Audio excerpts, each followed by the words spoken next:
योद्धा का संकल्प। प्राचीन आर्यव्रत के एक विशाल राज्य में वीर नामक एक युवा योद्धा रहता था।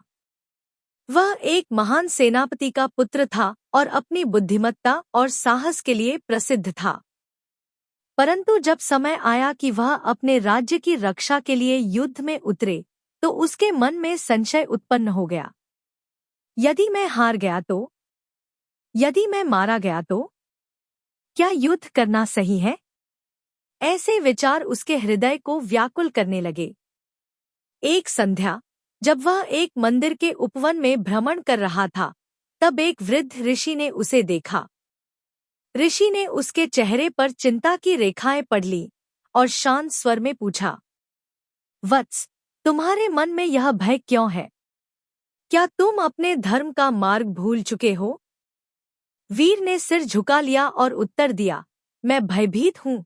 न मैं युद्ध करना चाहता हूँ और न ही पराजय सह सकता हूँ। मैं नहीं जानता कि सही क्या है।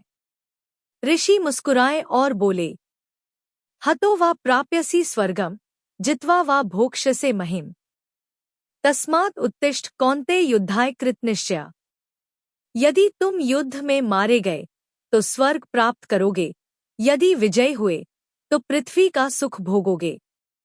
अतः हे कुंती पुत्र, निश्चय करके युद्ध के लिए खड़े हो जाओ। इन वचनों ने वीर के मन की सारी शंकाएं दूर कर दी। उसने समझ लिया कि एक क्षत्रिय का कर्तव्य न तो भय से भागना है और न ही परिणाम की चिंता करना, बल्कि धर्म और सत्य की रक्षा के लिए कृतसंकल्प होकर कर्म करना है। अगले दिन वीर पूरी निडरता और साहस के साथ युद्धभूमि में उतरा। अब वह अपने जीवन या मृत्यु की चिंता किए बिना केवल धर्म और सत्य की रक्षा के लिए युद्ध कर रहा था।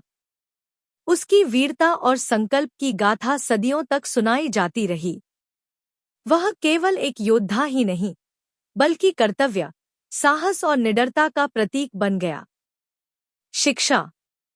यह कथा हमें सिखाती है कि संशय और भय स्वाभाविक हैं, लेकिन हमें अपने कर्तव्य और धर्म के प्रति अडिग रहना चाहिए। परिणाम की चिंता किए बिना हमें साहसपूर्वक अपने लक्ष्य की ओर बढ़ना चाहिए। नए और रोचक वीडियो देखने के लिए चैनल को सब्सक्राइब करें और बेल आइकन दबाना न भूलें।